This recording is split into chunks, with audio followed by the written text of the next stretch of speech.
आज सेशन जो है उसमें हम लोगों ने आईएफआरएस 8 के हवाले से चीज़ें देखी थी। उसमें हमने बात की कि सर देखें, आईएफआरएस 8 जो है operating segments, it talks about कि सर जैसे एक कंपनी है, आप कंपनी लेवल पर तो अपनी फाइनेंशियल्स बनाते हो। अच्छा, मुझे जल्दी से मैसेज करके कंफर्म कर दो मेरी आवाज़ क्लियरली आ रही है या नहीं आ रही। मुझे मैसेज करके बता दो। फरिया, क्लास स्टार्ट हो गई है। आप एक काम करो, आप जो है वो साइन आउट करके वापस से रीज्वाइन करो। शायद आई बिलीव आपके पार्ट पे कनेक्शन का इशू है। आप रीज्वाइन कर लो।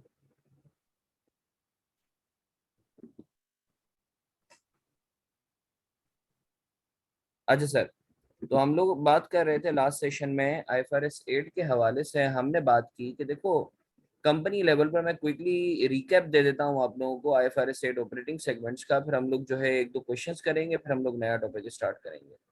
वी आर डिस्कशन ऑन के सर देखो, कंपनी जो है एक तो पीएनएल बना रही होती है कंपनी लेवल पर, ठीक है ना। अब बाज़-औक़ात कंपनी जो है ना वो एक से ज्यादा चीजों के अंदर इन्वॉल्व होती है बिजनेस में। फॉर एग्जांपल अगर मैं यूनिलीवर की बात करूं तो यूनिलीवर साबुन भी बना रही है, शैम्पू भी बना रही है, चॉकलेट भी बना रही है। यूनिलीवर जो है शायद दूध के डब्बे भी बना रही है, ठीक है ना। तो it is involve in various types of products और सेगमेंट्स व्हाट एवर यू से। तो सर सिमिलरली अगर मैं एक और एग्जांपल लूं, तुम्हारी कंपनी जो है क्या कहते हैं, एक मिनट बच्चों,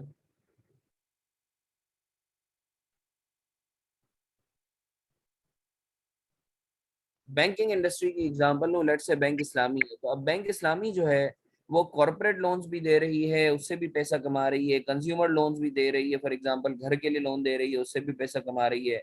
गाड़ियों के लिए भी लोन दे रही है बैंक इस्लामी, उससे भी पैसा कमा रहा है बैंक इस्लामी। इसी तरीके से जो है बैंक इस्लामी जो है वो क्या कहते हैं, ट्रेजरी में भी डील कर रहा है। For example short term loans lending हो रही है उससे भी। तो पता ये चला कि सर एक कंपनी एक से ज्यादा प्रोडक्ट्स में इन्वॉल्व होती है।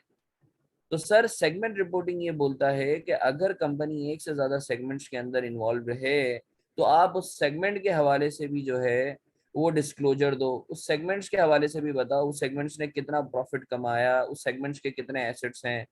अच्छा सर ऐसा क्यों है, उसकी मैंने तुम्हें इंपॉर्टेंस बताई थी कि देयर इज अ पॉसिबिलिटी कि ओवरऑल बेसिस पे कंपनी अच्छी हो मगर किसी सेगमेंट के अंदर जो है उसकी इनएफिशिएंसीज छुपी हुई हो, कोई एक सेगमेंट के अंदर लॉस कर रही हो या कोई एक सेगमेंट के अंदर जो है वो तुम्हारा प्रॉफिट कमा रहा हो। तो यूजर के लिए जो है, जब यूजर देखेगा फाइनेंशियल स्टेटमेंट्स तो उसको आइडिया हो जाएगा कि अच्छा यार कंपनी किस सेगमेंट के अंदर इनएफिशिएंट है या कंपनी किस सेगमेंट के अंदर बुरा परफॉर्म कर रही है।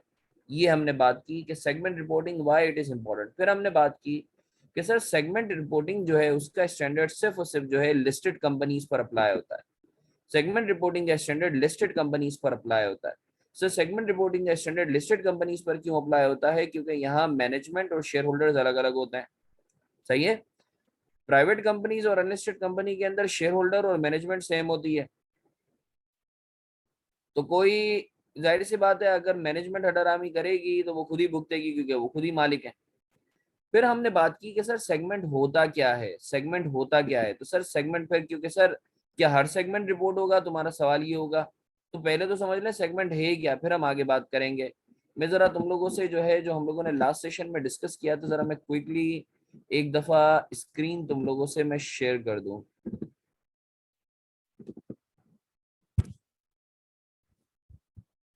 अच्छा सर, फिर हमने बात की कि सर सेगमेंट क्या होता है। आई एम श्योर आप लोगों को स्क्रीन नजर आ रही है।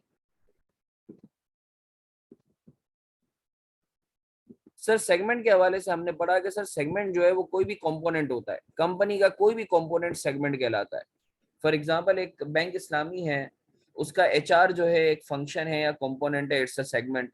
कंप्लायंस जो है एक सेगमेंट है, फाइनेंस एक सेगमेंट है। तो क्या सेगमेंट हर सेगमेंट रिपोर्ट होगा? नहीं नहीं नहीं नहीं नहीं सर, सेगमेंट को आप सबसे पहले फिल्टर आउट करो ऑपरेटिंग सेगमेंट में। तो सर ऑपरेटिंग सेगमेंट क्या होता है? सर ऑपरेटिंग सेगमेंट वो सेगमेंट होता है जिसमें ये तीन बातें हो। ऑपरेटिंग सेगमेंट जो है वो सेगमेंट होगा जो रेवेन्यू सेंटर हो, जो कमाऊ पूत हो, जो पैसा कमा के देता हो कंपनी को। जैसे एचआर जो है वो पैसा कमा के थोड़ी ना देता है। कंप्लायंस फंक्शन है पैसा कमा के थोड़ी ना देता है। फाइनेंस फंक्शन पैसा कमा के थोड़ी ना देता है, तो वो ऑपरेटिंग सेगमेंट की डेफिनेशन में नहीं आएगा। सर ऑपरेटिंग सेगमेंट वो सेगमेंट है जो रेवेन्यू सेंटर हो। नंबर दो, उसके रिजल्ट्स जो हैं सीनियर मैनेजमेंट रेगुलर बेसिस पे रिव्यू करती हो। उसके रिजल्ट सीनियर,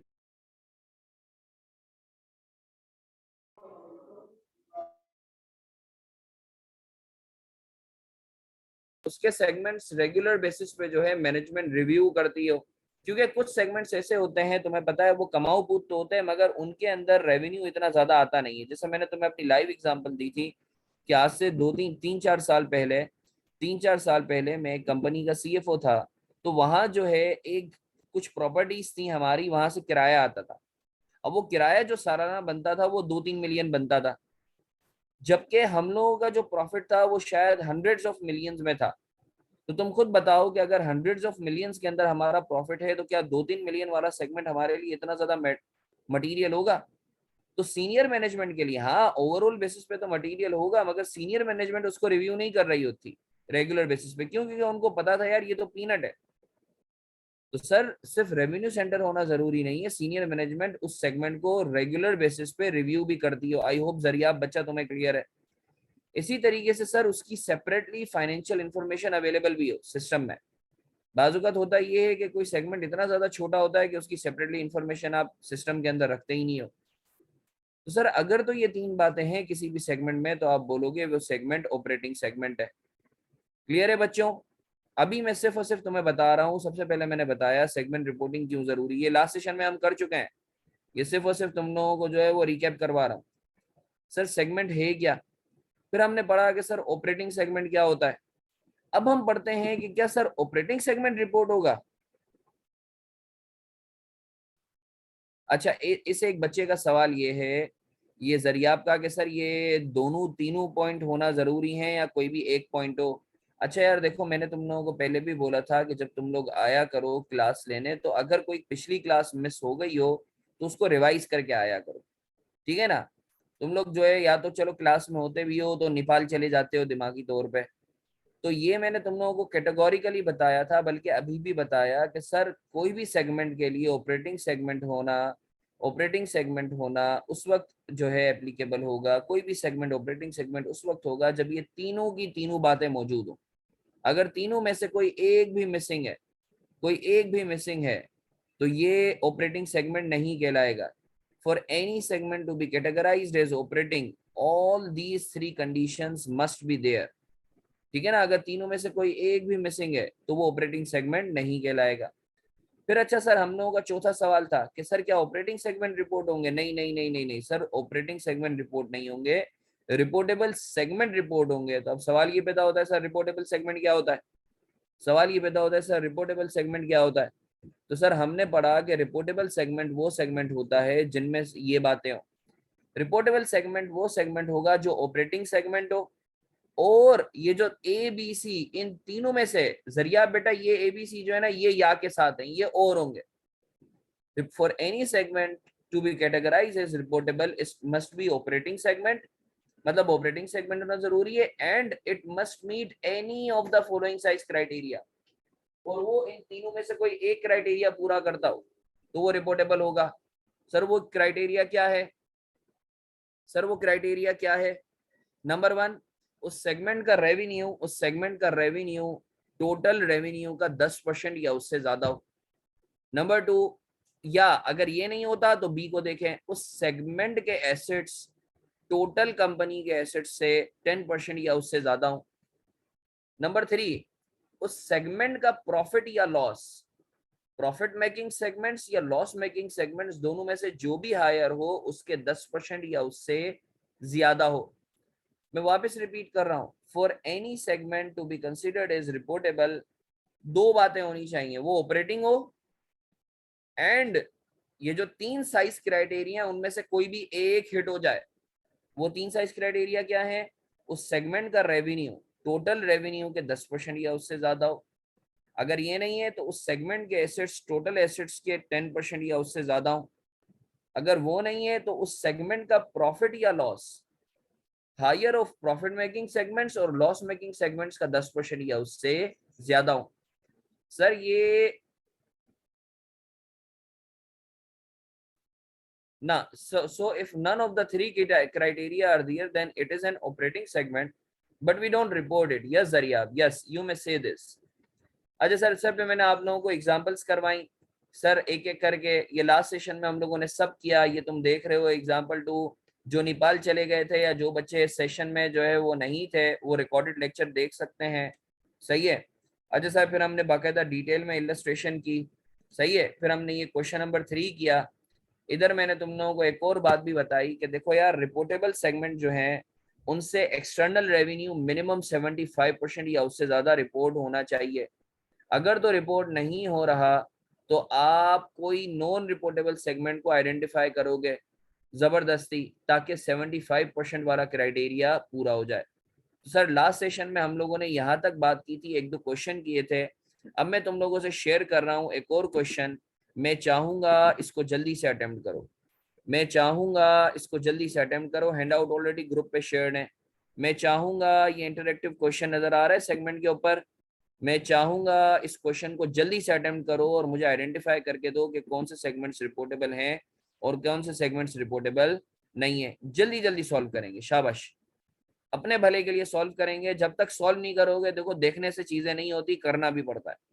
तो खुदारा अटेम्प्ट करो अपने भले के लिए, जल्दी से, शाबाश।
अच्छा यार, ये एक और सवाल है जरियाब का। जरियाब बच्चा तुम लास्ट सेशन में थे?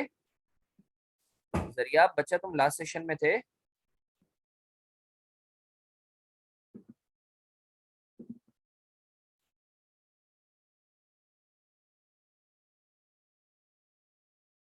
चलो कोई मसला नहीं है, खैर हो गई। मैं बता देता हूँ, हम लोगों ने पढ़ा था कि सर, जरियाब का बड़ा वैलिड सवाल है कि सर आप जब रेवेन्यू की बात करते हैं तो आप जो है इंटरनल, सर देखें दो किस्म के रेवेन्यूज होते हैं, इंटरनल और external. Sir what is the difference between these two? Sir internal revenue ये होता है कि कंपनी जो है, बाजुकात कंपनी के अंदर जो फंक्शंस होते हैं वो एक दूसरे को प्रॉफिट रख के बेच रहे होते हैं। जिसे मैं तुम्हें आसान सी एग्जांपल दूं कि बैंक के अंदर हमारी ब्रांचेज हैं। अब एक ब्रांच के पास, ब्रांच ए के पास एक कस्टमर आया।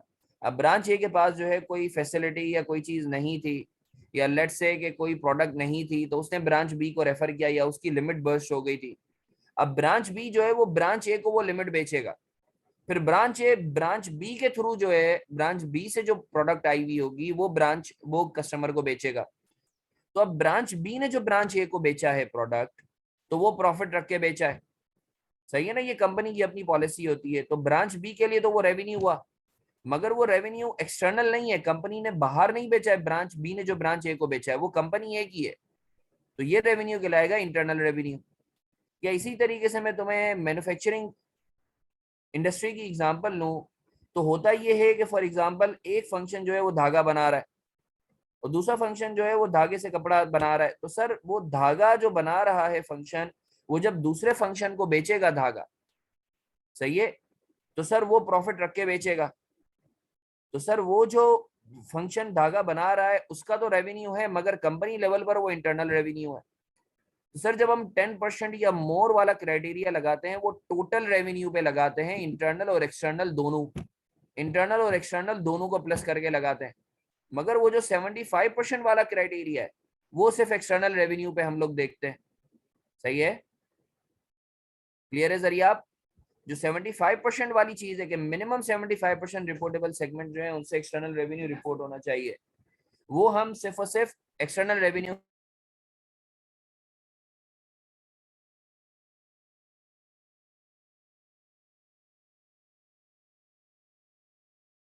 हाँ भाई, क्लियर है या नहीं है?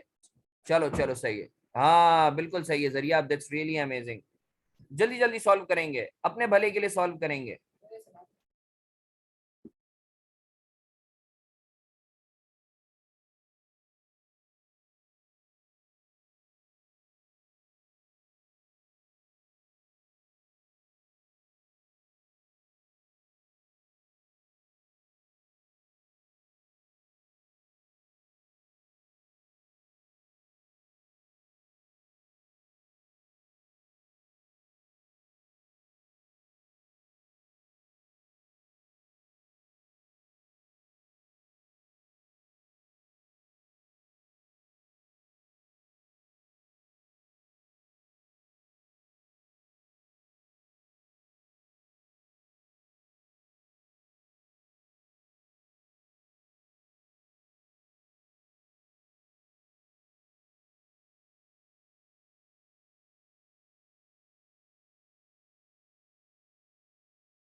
हाँ भाई, मैं करवा दूं, मैं करवा दूं।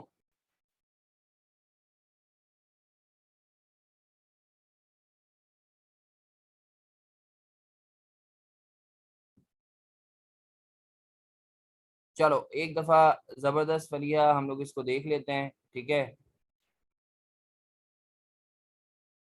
इसको हम लोग एक दफा देख लेते हैं, ये एक बहुत अच्छा क्वेश्चन है।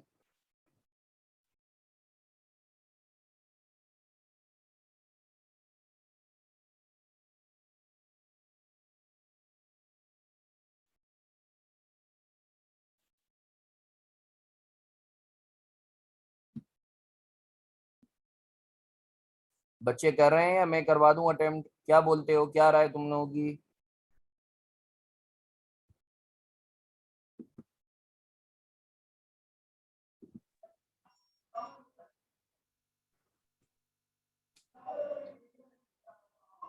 चलो, तो ये मैं करवा देता हूँ। अच्छा यार, सबसे पहले तो हम लोग ये जरा देख लेते हैं इसने ये क्या बोला है। सबसे पहले सवाल को देख लेते हैं। अच्छा देखो, मैंने तुम लोगों को ना दो तीन बातें बताई थी रिपोर्टेबल सेगमेंट इस्तेमाल करते हुए। अच्छा, किसी बच्चे का माइक जो है ना वो खुला रह गया है, तो प्लीज मैं कर देता हूँ। सही है, अब मैंने म्यूट सबको कर दिया। अगर किसी का कोई सवाल हो तो वो भले मुझसे फिर पूछ सकता है अनम्यूट करके। सर, हमने दो तीन बातें पढ़ी थी रिपोर्टेबल सेगमेंट को अटेम्प्ट करते हुए। सर, बात नंबर वन हमने ये पढ़ी थी कि sir there is a possibility कि कुछ ऐसे सेगमेंट्स हो जिनकी कैरेक्टरिस्टिक्स मिलती जुलती हैं या वो एक जैसे लगे। फॉर एग्जाम्पल, आप केमिकल का कारोबार कर रहे हो, पाकिस्तान में भी कर रहे हो और अदर देन पाकिस्तान भी कर रहे हो, तो ये दोनों सेगमेंट सेम ही है, बस ज्योग्राफी की बेसिस पर जो है वो अलग अलग है। तो सर सवाल ये पैदा होता है कि क्या आप इन दोनों सेगमेंट्स को मर्ज करके एक ही सेगमेंट दिखा सकते हो, या सिमिलरली आप लेट से आप कोई प्रोडक्ट बेच रहे हो, आप कोई प्रोडक्ट बेच रहे हो जो पाकिस्तान में भी बेच रहे हो और वही प्रोडक्ट आउट ऑफ पाकिस्तान भी बेच रहे हो, तो ये ज्योग्राफी की बेसिस पर दो सेगमेंट्स हैं। मगर सवाल ये पैदा होता है कि कर सर क्या हम इन्हें मर्ज करके एक ही सेगमेंट के तौर पे दिखा सकते हैं? क्योंकि देखो एक चीज याद रखो, एज अ मैनेजमेंट आप चाहोगे कि जितना कम सेगमेंटेशन करो उतना ज्यादा अच्छा है। अगर सेगमेंट्स 10 है ना, तो कंपनी का मकसद, कंपनी की जो चाहत होगी वो ये होगी कि एक दो के अंदर पूरी सेगमेंट रिपोर्टिंग कर दे। क्यों? क्योंकि जितने ज्यादा सेगमेंट्स आप बताओगे उतने ज्यादा आपके सीक्रेट्स या आपकी चीजें, आपके नंबर्स लोगों को पता चलेंगी, स्पेशली कॉम्पिटिटर्स को। तो याद रखो, मैनेजमेंट नॉर्मली हमेशा ये चाहती है कि उसकी सेगमेंटेशन जितनी कम हो उतनी ज्यादा बेहतर है, क्योंकि जितनी ज्यादा सेगमेंटेशन होगी उतना ज्यादा लोगों को नंबर्स पता चलेंगे। तो सर जाहिर सी बात है कि जो रेगुलेटर आपका स्टैंडर्ड बनाता है तो उससे बिजनेस को भी देखना होता है। सही है। तो सर स्टैंडर्ड ने ये चीज बोली कि सर अगर कोई सेगमेंट जो है वो एक दूसरे से मिलते जुलते हैं तो आप उन सेगमेंट्स को मर्ज करके एक सेगमेंट के तौर पे रिपोर्ट कर सकते हो। अगर सेगमेंट्स आपस में मिलते जुलते हैं तो आप उन दोनों सेगमेंट्स को, मिलते जुलते सेगमेंट्स को मर्ज करके एक सेगमेंट के तौर पे रिपोर्ट कर सकते हो, अगर तो ये कंडीशन है। अगर तो ये कंडीशन है एग्रीगेशन ऑफ ऑपरेटिंग सेगमेंट्स, ये हमने कल की क्लास में भी पढ़ा था, हम आज वापस पढ़ लेते हैं। सर याद रखो, आप एक से ज्यादा सेगमेंट्स को आपस में मर्ज करके भी रिपोर्ट कर सकते हो अगर उनमें ये बातें पाई जाती हैं। टू और मोर ऑपरेटिंग सेगमेंट्स में be aggregated it the same if the segments have similar economic characteristics. Similar economic characteristics का क्या मतलब है सर? सर फॉर एग्जांपल उनका जो मार्जिन है, उनकी जो कॉस्ट है वो मोर और लेस सेम हो। लेट्स से मेरा एक सेगमेंट है, प्रोडक्ट जो पाकिस्तान में मैं बेच रहा हूँ उसका जो प्रॉफिट मार्जिन है वो 25% है, मगर जो मैं आउटसाइड पाकिस्तान बेच रहा हूँ उसका प्रॉफिट मार्जिन से 40% है। तो ये इकोनॉमिक कैरेक्टरिस्टिक्स आपस में मैच ही नहीं कर रही, सिमिलर ही नहीं है। तो सर इस सेगमेंट्स को जो है वो आप मर्ज नहीं कर सकते। तो पहला तो क्राइटेरिया ये है कि सर उनके इकोनॉमिक कैरेक्टरिस्टिक्स सेम हो और ये सिमिलर हो इन एस्पेक्ट्स के अंदर। सारे जरूरी नहीं है, ये ऑल लिखा हुआ है, ऑल को काट के लिख दो मेजोरिटी। और उनके जो नेचर हो या उनके फीचर्स हो वो सिमिलर हो। ये जो 4-5 पॉइंट्स दिए हुए हैं उसमें से कोई भी 3 पॉइंट्स पे, for example the nature of the products और सर्विस। फॉर एग्जाम्पल मैं जो है पेनाडोल बेचता हूँ पाकिस्तान में भी और आउटसाइड पाकिस्तान। तो मेरे दो सेगमेंट्स हैं, Panadol selling in Pakistan and outside Pakistan. तो नेचर ऑफ द प्रोडक्ट क्या ये सेम है? यस, पेनाडोल यहाँ भी बेचूंगा वहां भी बेचूंगा। Nature of the production process, बिल्कुल पाकिस्तान में भी जिस तरीके से पेनाडोल बनती है सेम उसी तरीके से बाहर वालों के लिए भी बनती है। द टाइप और class of customer for their products, class of customer जो है वो भी सेम होगी। वहां भी पेनाडोल गरीब और अमीर दोनों खाते हैं, यहाँ भी गरीब और अमीर दोनों खाते हैं। The methods use to distribute their product और provide their services. Sir methods क्या होंगे? यहाँ भी जो है मैं बाई रोड जो है वो डिस्ट्रीब्यूट करता हूँ, वहां हो सकता है बाई एयर करता हूँ या बाई जो है लेट से ट्रेन करता हूँ। If applicable the nature of the regulatory environment. Sir बाजू का रेगुलेटरी इन्वायरमेंट जो होता है वो थोड़ा सा तुम्हें पता है बाहर के लोगों का, पाकिस्तानी तो अछूत समझे जाते हैं, ठीक है ना। तो यहाँ जो है चूंकि हमारा लिविंग स्टैंडर्ड जो है वो इतना लो किया हुआ है, सही है, या लो हुआ हुआ है, या लो हमने खुद किया हुआ है कि हमें जो है वो क्या कहते हैं कि बाजूकात हमारा रेगुलेटरी इन्वायरमेंट जो है वो डिफरेंट हो एज कम्पेयर टू बाहर के रेगुलेटरी इन्वायरमेंट के। तो स्टैंडर्ड बोलता है कि ये जो 5 एस्पेक्ट्स हैं उसमें से कोई भी 3 aspect, majority of the aspects अगर किसी भी सेगमेंट्स के अंदर सिमिलर हो तो आप उन दोनों सेगमेंट्स को मर्ज करके दिखा सकते हो। If any of these criteria we can aggregate it, not necessary for all conditions, नहीं मेजोरिटी। जरियाब का सवाल है कि सर ये जो 4-5 है उसमें से कोई भी एक मीट कर जाए या मेजोरिटी या सब। मेजोरिटी, मैं वापस रिपीट कर रहा हूं, इन 5 में से अगर majority of the criteria meet कर जाए तो हम उन दोनों सेगमेंट्स को मर्ज करके दिखा सकते हो। मैं वापस रिपीट कर रहा हूं, इन पांचों में से सर अगर मेजोरिटी, मेजोरिटी का मतलब शुरू के 3 या शुरू के 2 आखिर का 1, कोई भी 3 क्राइटेरिया, आई होप जरियाब आपको क्लियर है, आई होप जरियाब आपको क्लियर है।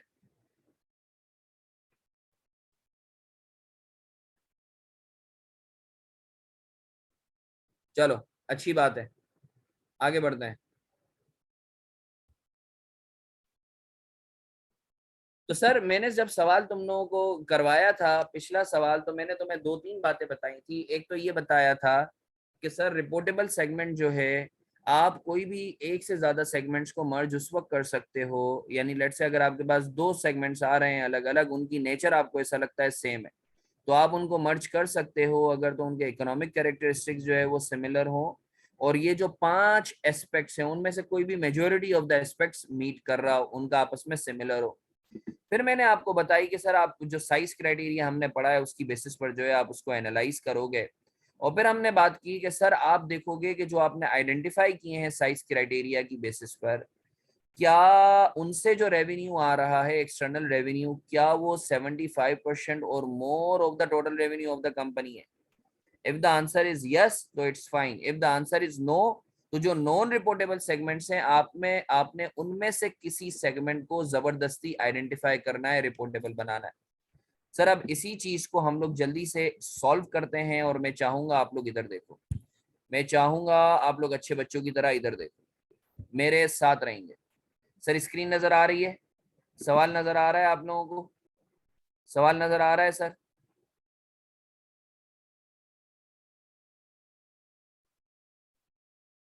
चलो अच्छी बात है, आओ सॉल्व करते हैं। एंडेवर नहीं सर, हमेशा सबसे पहले याद रखना, ये मंजन भाई मारफानी जिंदगी भर के लिए है। सर हमेशा कोई भी पेपर हो तुम्हारा जिंदगी का, हमेशा रिक्वायरमेंट पहले पढ़ना, हमेशा रिक्वायरमेंट पहले पढ़ना, so that you can get the scope कि सर रिक्वायरमेंट में मांगा क्या है। क्योंकि आईकेप की नेचर में है, या जितने भी पीक्यूईज हैं वो बातें करेंगे साउथ की और पूछेंगे नॉर्थ के बारे में। तो अगर तुम्हें रिक्वायरमेंट पता है, तुम्हें पता है कि क्या करना है, तो जो है सर आप अकॉर्डिंगली चीजों को मैनेज कर सकते हो, और ऑटोमेटिकली आप चीजों को फिल्टर आउट कर सकते हो। सर बोलता है which of the operating segments constitute a reportable operating segment under IFRS 8। सही है, for the year ended 2005। Sir इसने बताया हुआ है कि सारे के सारे ऑपरेटिंग है, इसका मतलब है हमें ऑपरेटिंग को तो देखने की जरूरत नहीं है, सारे के सारे ऑपरेटिंग है। बस हमें ये देखना है कि सर कौन से रिपोर्टेबल है और कौन से नॉन रिपोर्टेबल है।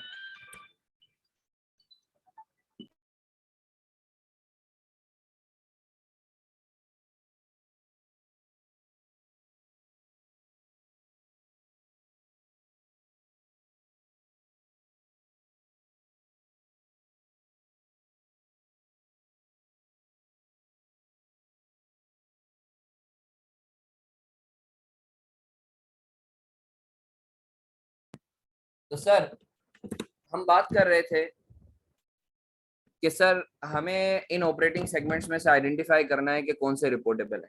जो नए पार्टिसिपेंट्स हैं उनको मैं रिक्वेस्ट करूंगा कि प्लीज आप लोग जो है लास्ट सेशन का लेक्चर देख लेना, तो आपको जो है आफाका होगा बहुत ज्यादा।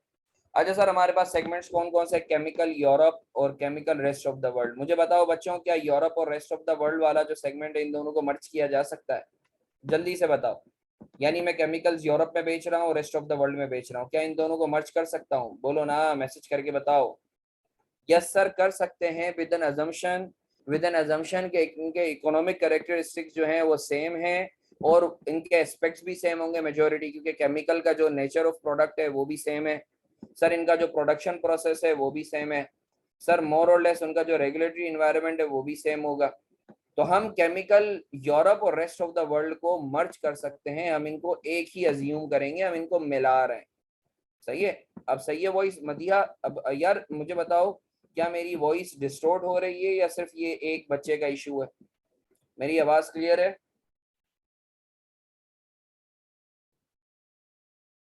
अच्छा चलो सही है, चलो ठीक है, अच्छी बात है। अच्छा, इसी तरीके से फार्मास्यूटिकल होलसेल है, फार्मास्यूटिकल रिटेल है। सर क्या इन दोनों को मर्ज कर सकता हूँ, होलसेल और रिटेल को? सर कर भी सकता हूँ, नहीं भी कर सकता, मेरी मर्जी है। मैं फिलहाल अभी इन दोनों को अलग अलग रख रहा हूँ, होलसेल और रिटेल को अलग अलग रख रहा हूँ। सर कॉस्मेटिक्स आ गया, हेयर केयर है, बॉडी केयर है। तो टोटल मेरे पास जो ऑपरेटिंग सेगमेंट्स है जिनके ऊपर मुझे क्राइटेरिया लगाना है वो 6 हैं। सही है ना? केमिकल को मैंने एक ही बना दिया है, wholesale, retail, cosmetics, hair care और बॉडी केयर ये बाकी अलग अलग है। अब सर हम क्या करेंगे? अब हमने सबसे पहले आइडेंटिफाई कर लिया कि हमारे ऑपरेटिंग सेगमेंट्स कितने हैं, तो हमने देख लिया वो 6 हैं। अब हम बात करते हैं कि सर हम देख लेते हैं कि कंपनी का टोटल रेवेन्यू कितना है। तो अगर तुम देखो तो कंपनी का टोटल रेवेन्यू है, कर सकते हैं जरियाब, आप कर सकते हो, प्रोवाइडेड यू कैन जस्टिफाई कि दे आर कॉमन और similar in majority of the characteristics और एस्पेक्ट्स जो हम लोगों ने अभी पढ़े। आप कर सकते हो अगर तो आप ये जस्टिफाई कर सको। सही है। अच्छा सर, सर मुझे बताओ जो टोटल रेवेन्यू था इंटरनल और एक्सटर्नल मिला के वो था 238, उसका 10% मैंने निकाल लिया तो आ गया 23.8। क्लियर है बच्चों? अभी मैं सिर्फ थ्रेशोल्ड निकाल रहा हूँ, 10% निकाल रहा हूँ सबका। सही है बच्चों? कोई कीड़े तो नहीं आ रहे दिमाग में?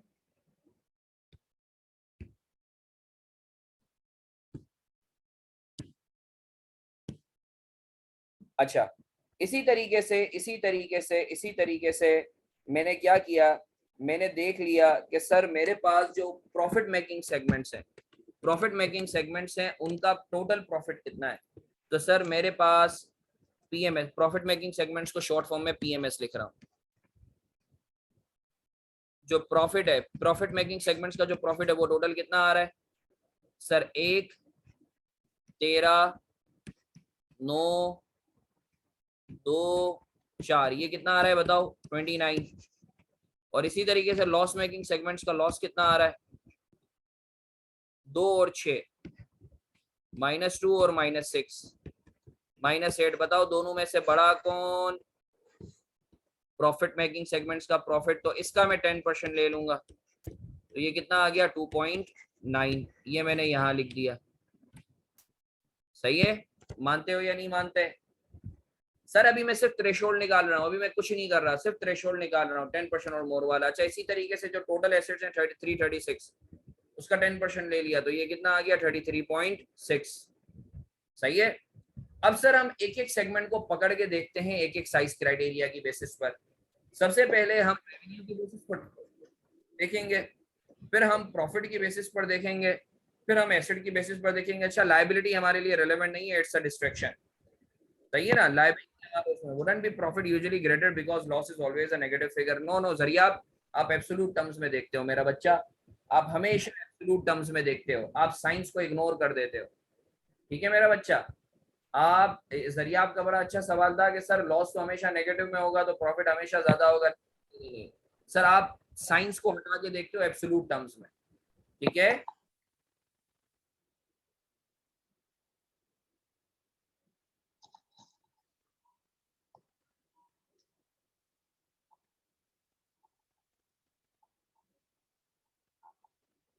तो सर इसका मतलब है अगर लॉस 30 का होता से 29 का प्रॉफिट होता, 30 का लॉस होता, तो क्या आप फिर 30 का 10% 3 लेते? जी बच्चा, बिल्कुल बिल्कुल ऐसा होता। अच्छा सर, आगे बढ़ते हैं। अब सर मुझे बताओ केमिकल, आप लोग मेरे साथ रहे ना, देखो मेरे साथ रहोगे, नेपाल चले जाओगे ना तो समझ नहीं आएगा, सिर्फ यस या नो का जवाब देते रहना है। मुझे बताओ केमिकल, क्या ये दोनों रिपोर्टेबल सेगमेंट हैं? रेवेन्यू की बेसिस पर 21 + 59, यस सर 23.8 से ज्यादा है। देखो मैंने इसके ऊपर टिक किया हुआ है। जल्दी से बताओ फार्मास्यूटिकल होलसेल रेवेन्यू की बेसिस पर है? यस सर 23.8 से ज्यादा है। रिटेल, फार्मास्यूटिकल रिटेल क्या रेवेन्यू की बेसिस पर रिपोर्टेबल है? नो। सर कॉस्मेटिक रेवेन्यू की बेसिस पर है? नो, 23.8 से कम है। Hair care? No. Body care? Yes, revenue की बेसिस पर। अभी सिर्फ रेवेन्यू की बेसिस पर हमने बात की है। आओ सर, या लॉस की बेसिस पर केमिकल 1 और 13, 14 क्या 2.9 से ज्यादा है? Yes. Pharmaceutical wholesale yes profit की बेसिस पर। रिटेल नो 2.9 से कम है। Cosmetics no. Hair care yes profit की बेसिस पर, ये देख रहे हो। बॉडी केयर यस 2.9 से ज्यादा है। एब्सोल्यूट टर्म्स में देखेंगे, माइनस नेगेटिव साइन को हटा के देखेंगे। इसी तरीके से सेगमेंट एसेट्स की बेसिस पर देखते हैं। केमिकल 31 प्लस 78 सर ऑब्वियसली 33.6 से ज्यादा है। यस होलसेल यस 33.6 से ज्यादा है। रिटेल नो 33.6 से कम है। Cosmetics no. Hair care no. Body care yes. तो सर कौन सा ऐसा सेगमेंट है मुझे बताओ जो तीनों साइज क्राइटेरिया को मिस कर रहा है, जल्दी से बताओ। कौन सा ऐसा सेगमेंट है जो तीनों साइज क्राइटेरिया को मिस कर रहा है, जल्दी से बताओ।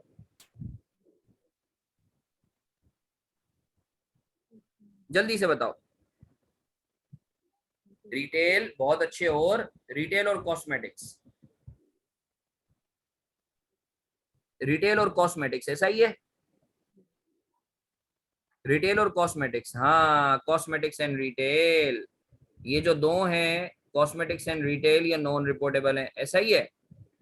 बाकी सारे के सारे रिपोर्टेबल है किसी एक ना एक क्राइटेरिया की बेसिस पर।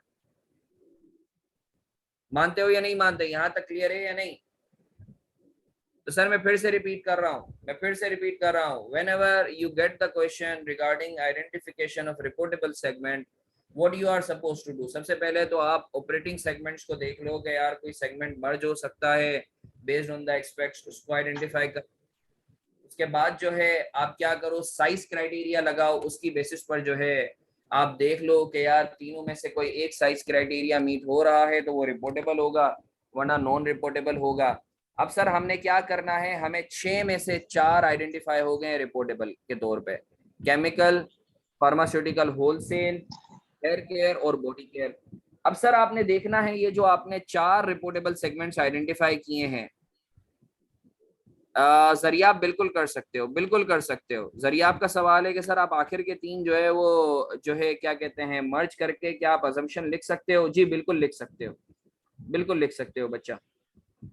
अच्छा सर, अब सर सवाल ये पैदा होता है, हमें आखिरी चीज देखनी है जो कि हमने पढ़ा था कि सर रिपोर्टेबल सेगमेंट से जो एक्सटर्नल रेवेन्यू है वो टोटल एक्सटर्नल रेवेन्यू का एटलीस्ट 75% होना चाहिए। तो हम वो वाली चीज देख लेते हैं, सही है ना।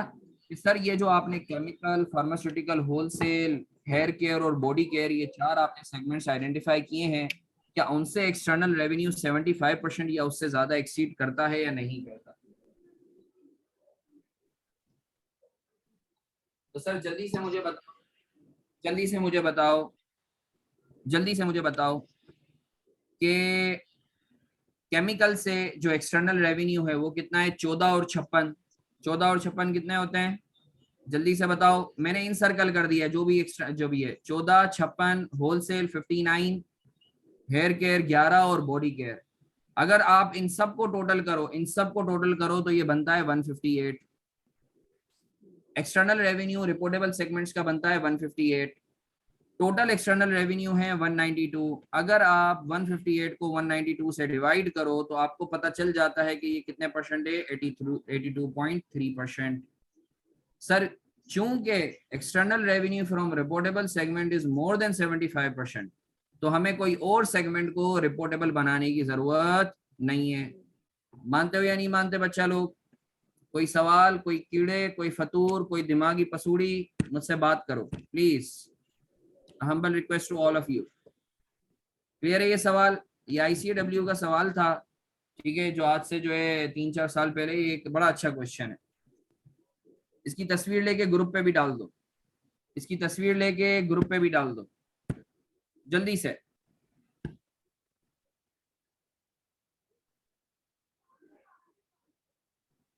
आगे बढ़े, आगे बढ़े।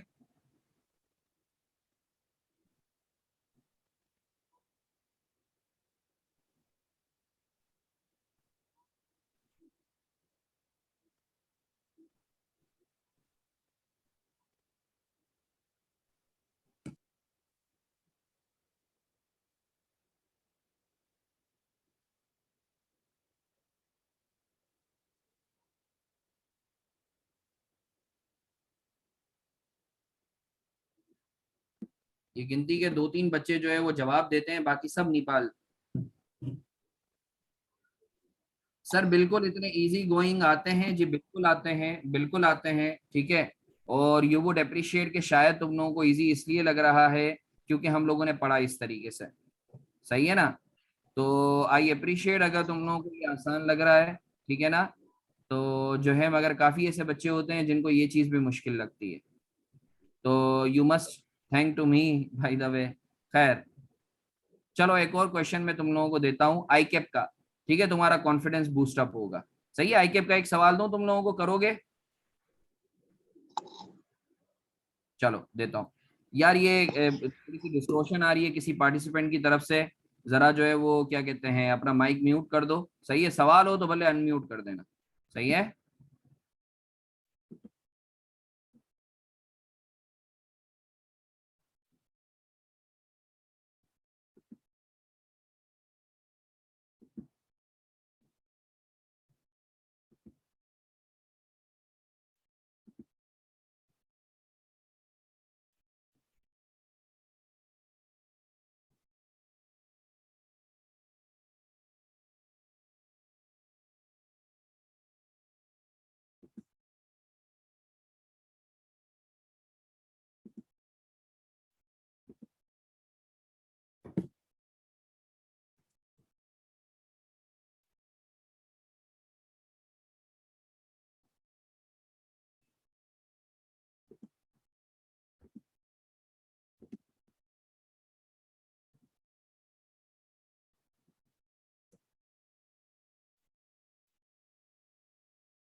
हाँ बच्चों, स्क्रीन नजर आ रही है?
अरे हाँ, IFRS 9 के ऊपर भी तुम्हारे तो क्वेश्चन करवाता हूँ आई कैप के, ताकि तुम लोगों का कॉन्फिडेंस बूस्टअप हो।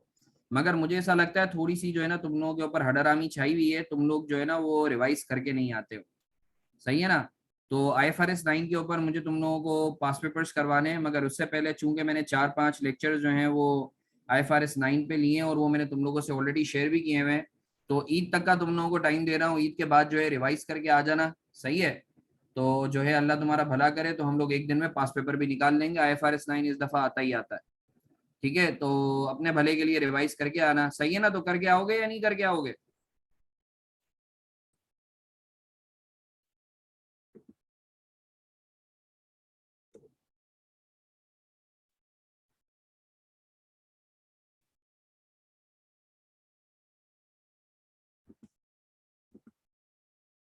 चलो अच्छी बात है।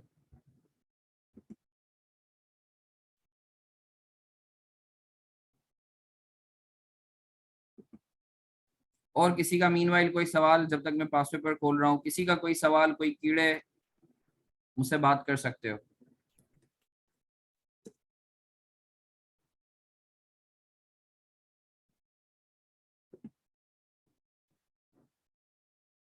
किसी का कोई सवाल, मुझसे बात कर सकते हो।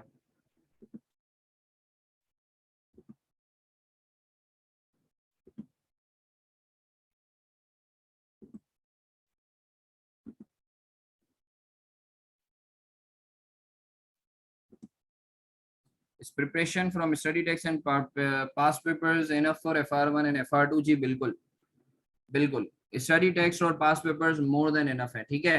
हाँ, तुम अगर और प्रैक्टिस करना चाहते हो तो it's actually topping on the cake, सही है ना। जो तुम्हारा टीचर तुम्हें रेलेवेंट एरिया का टीचर तुम्हें करवा रहा होगा, जैसे मैं आईसीडब्ल्यू एसीसीए वगैरह के जो रेलेवेंट पीक्यूईज हैं उनके क्वेश्चन करवाता हूँ, ठीक है। मगर मैं तुम्हें एक बात बताऊं, देखो यार क्लास में तो हम जो भी करेंगे, मगर जैसे मैं तुम्हें बताऊं अपने बारे में, तो मैं I would have been the youngest chartered accountant of Pakistan. मैं 22.5 साल की उम्र में क्वालिफाई हुआ हूँ, मैं 6 महीने से रहा हूँ। और 6 महीने से सिर्फ इसी वजह से रहा क्योंकि जो है वो पढ़ने पढ़ाने के ऊपर जो है, क्योंकि इट्स बीन 12 years नाउ, तो मैं जब सीए फाइनल्स में था तब से ही पढ़ाता था, ठीक है। तो कभी मुझे याद दिलाना, it's a very motivating story for all of you. मैं तुम लोगों को बताऊंगा कि किस तरीके से, यानी मैं शायद पाकिस्तान का वाहिद टीचर हूँ जो एक वक्त में 6-7 सब्जेक्ट जो है वो पढ़ाता रहा हूँ। तो मैं तुम्हें बताऊं कि जो है क्या कहते हैं, अल्लाह तुम्हारा भला करे। तो मैं हसन मारफानी जो है, कोई ऐसा नहीं है कि मैंने जो है 10-12 किताबें पढ़ी एक एक सब्जेक्ट के लिए, नहीं।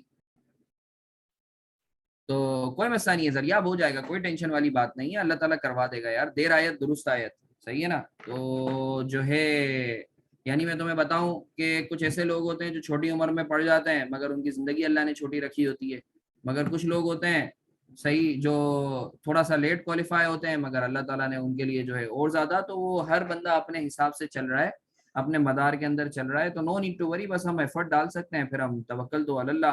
तो खैर, कमिंग टू द पॉइंट अगर मैं बात करूं तो देखो यार, मैं तुम्हें अपनी एग्जांपल दूं ठीक है, कि चूंकि जाहिर सी बात है कि मेरी एज तुम लोगों से ज्यादा इतनी ज्यादा बड़ी नहीं है, ठीक है। तो अल्लाह ताला ने छोटी सी उम्र में इज्जत भी दी और सारी चीजें। तो कमिंग टू द पॉइंट अगर मैं तुम्हें बताऊं कि मैंने कोई ऐसा नहीं है कि मैंने 10-10 12-12 किताबें पढ़ी हो, सिंपल सा एक आसान सा रूल है यार, ठीक है ना। अपने कॉन्सेप्ट्स को क्लियर रखो, अपनी डायरेक्शन क्लियर रखो, सही है। सर आईकेप ने तो अभी बहुत ज्यादा चीजें जो हैं वो अच्छी कर दी हैं, इन द सेंस के आपको चीजों को बड़ा जो है वो स्ट्रीमलाइन करके, और जो है क्या कहते हैं, बाकायदा सिलेबस की बाउंड्रीज बता दी हैं, ठीक है ना। तो आपने सिर्फ स्टडी टेक्स्ट को करना है, और मैं अगर तुम्हें अपने बारे में बताऊं तो मैं तो सिर्फ पास पेपर्स करके जाता था, सही है। और स्टडी टेक्स्ट हमारे जमाने में होती थी, बस वो करके जाता था, वो भी किसी सब्जेक्ट में पढ़ता था या नहीं, और मेरे कॉन्सेप्ट क्लियर होते थे। और मेरा एक और तरीका कार था कि मैं एक टॉपिक के ऊपर 20 सवालात करूं, इससे बेहतर ये मैं एक टॉपिक के ऊपर 5 नस्ली सवालात या 2-3 ऐसे नस्ली सवालात करता था जिसमें सारे कॉन्सेप्ट क्लियर होते थे। तो उससे दो फवाइद होते थे, एक तो मैं पैनिक अटैक में नहीं आता था, क्यों, क्योंकि मुझे पता है अगर लेट से FR2 के अंदर 10 टॉपिक हैं और अगर मैं 20 क्वेश्चन करता हूँ तो वो 200 क्वेश्चन हो जाते हैं, तो वैसे ही हालत टाइट हो जाती है। इसके बरक्स अगर मैं 10 टॉपिक के, एक टॉपिक का अगर मैं 3 क्वेश्चन करूं मगर बड़े कॉम्प्रिहेंसिव क्वेश्चन हो, तो मुझे बताओ सिर्फ 30 क्वेश्चन करने पड़ेंगे। तो यू कैन सेंस के पेपर के करीब जो है 30 क्वेश्चन करना ज्यादा बेहतर है या 200 क्वेश्चन। टाइम भी बचेगा, साइकोलॉजिकली तुम सुकून में भी होगे। तो मैं ये बोलूंगा कि अपनी चीजों को फोकस्ड रखो और प्रिसाइज रखो, सही है ना। अपने कॉन्सेप्ट्स अच्छे करो और 2-3 क्वेश्चन आइडेंटिफाई कर लो जो कॉम्प्रिहेंसिव हो, स्पेशली न्यूमेरिकल की बात कर रहा हूँ। तो सर हमें कौन करके देगा ये जो क्वेश्चंस है कॉम्प्रिहेंसिव, हम तो नन्हे काके हैं। बिल्कुल सही बोल रहे हो, ये तुम्हारा टीचर तुम्हें करके देगा, मैं तुम्हें भी आइडेंटिफाई करवाऊंगा हर टॉपिक के अंदर। जैसे IFRS 9 हो गया, तो मैं 2-3 क्वेश्चन तुम्हें बता दूंगा, बस वही करते रहना, जब भी IFRS 9 की याद है उन 2-3 क्वेश्चन को कर लेना। इंशाल्लाह अल्लाह की दाद से उम्मीद है, ठीक है, सारे कॉन्सेप्ट उसमें क्लियर होंगे। कोई 20-25 क्वेश्चन करने की जरूरत नहीं है, ये मेरी राय। अगर फिर भी तुम्हारा एक वो है कि नहीं सर हम तो जब तक जो है 20-50 क्वेश्चन करते नहीं है हमें सुकून नहीं मिलता, तो भाई कर लो फिर, ठीक है। तो आई होप जरियाब आपको क्लियर है। For in my humble opinion, जो आपको क्लास में कराया जा रहा है सही है, वो स्टडी टेक्स्ट और पास्ट पेपर्स, बस ये 3 चीजें आपने करनी है, सही है। अगर उसके ऊपर आप टॉपिंग ऑन द केक करना चाहते हो, जैसे बाजूकात कुछ बच्चे करते हैं कि सर ये रेफरेंस बुक ले ली, वो रेफरेंस बुक ले ली, yes it's up to you, सही है। मगर मेरे हिसाब से जो क्लास में करवाया जा रहा है आपको, वो प्लस स्टडी टेक्स्ट और plus past papers, study text में भी अब पास पेपर्स एम्बेड हो गए सिवाय चंद एक के, ठीक है। तो आगे बढ़ते हैं, मैं तुम लोगों को एक क्वेश्चन दिखा रहा था, उसको जरा देखते हैं। ये ये जरिए आप सवाल करके कहाँ चला जाता है, जरिए आप समझ आया या नहीं आया।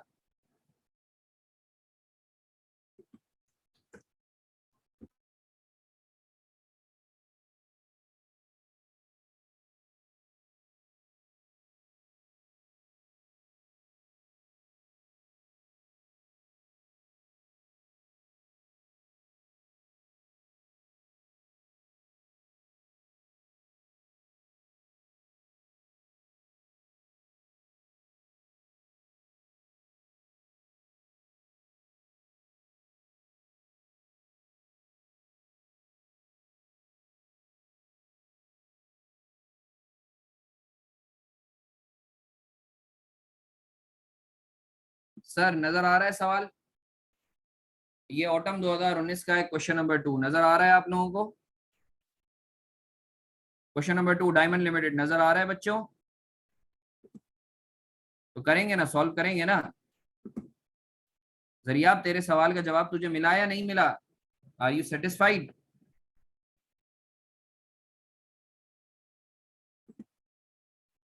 हाँ तो बता ना मेरी जान, बता बता तो, ताकि मुझे पता तो चले कि हाँ यार बच्चा जो है वो सेटिस्फाइड है या नहीं है। शाबाश, क्वेश्चन नंबर 2 करेंगे डायमंड लिमिटेड, जल्दी से करेंगे। कोई हडरामी नहीं करेगा, सब अटेम्प्ट करेंगे अपने भले के लिए। जल्दी जल्दी अटेम्प्ट करेंगे।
हाँ भाई मैं करवा दूं? कर लिया तुम लोगों ने? मैं करवा दूं?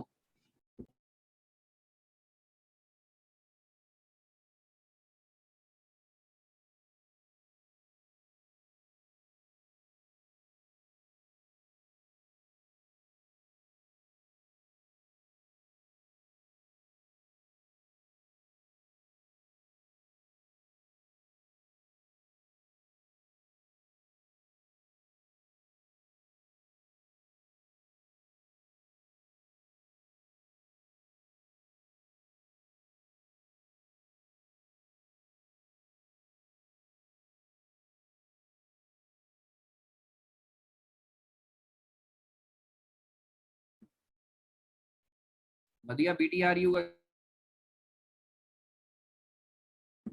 बढ़िया BTRR, इसका क्या मतलब है? हाँ भाई मैं करवा दूं या कर रहे हो?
करो करो शाबाश, जल्दी जल्दी करो, आंसर बताओ मुझे।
हाँ भाई, हो गया सॉल्व, मैं करवाऊं?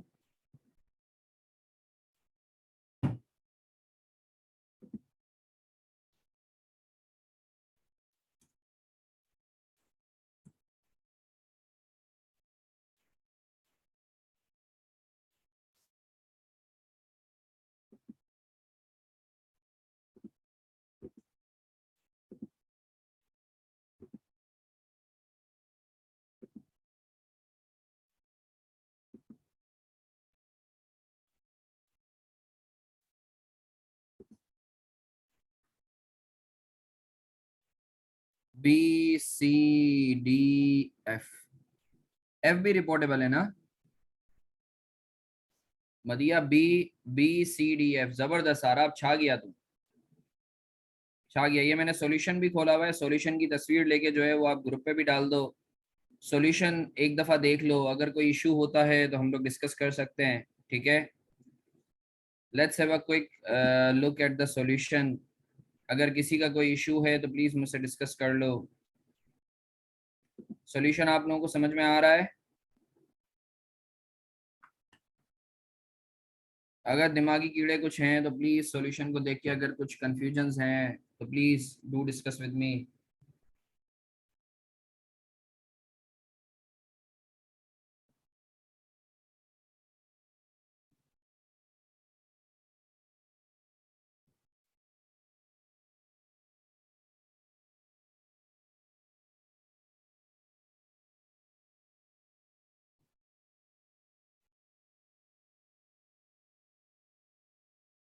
सेवेंटी 5% टेस्ट लगाने की जरूरत नहीं है ना? क्यों नहीं है, लगाने की जरूरत है, क्योंकि यार आप देखो, आई नो 75% वाला क्राइटेरिया अपेरेंटली पूरा हो रहा है, मगर देखो एग्जामिनर को आप लोग बताओ ना कि ये आपको पता है कि 75% वाला क्राइटेरिया भी हमें चेक करना है और पूरा हो रहा है, मगर एग्जामिनर को नहीं पता कि आपको पता है। तो इसलिए उसको बताने के लिए जरूरी है कि आप उसे करके दिखाओ। जैसा कि आप ये देखो, नीचे इसने किया हुआ भी ये 75% वाला क्राइटेरिया, ठीक है यार? आप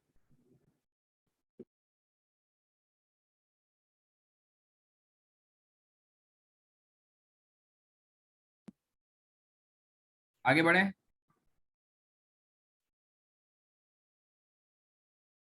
इसकी तस्वीर लेके ग्रुप पे डाल दो।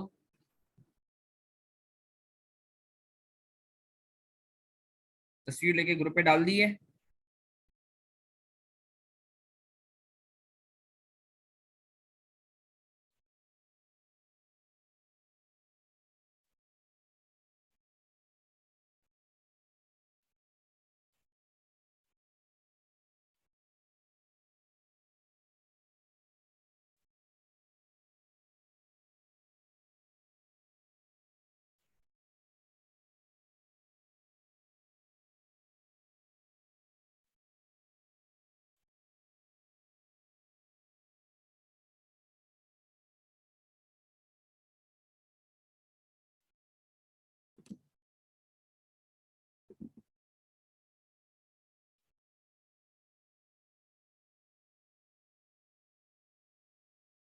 चलो दैट्स गुड। अच्छा फिर एक काम कर लेते हैं हम लोग, आज के लिए मेरे ख्याल से यहाँ तक रखते हैं हम लोग। सही है। अल्लाह का शुक्र है IFRS 8 भी हम लोगों का जो है तकमील को पहुंचा। अब नेक्स्ट सेशन में जो है हम लोग इंशाल्लाह एक नया स्टैंडर्ड शुरू करेंगे, ठीक है, और हम लोग फर्दर डेलिब्रेट करेंगे। नेक्स्ट नेक्स्ट जो है हम लोगों का सेशन जो होगा उसमें इंशाल्लाह हम लोग जो है क्या कहते हैं IFRS 16 स्टार्ट करेंगे।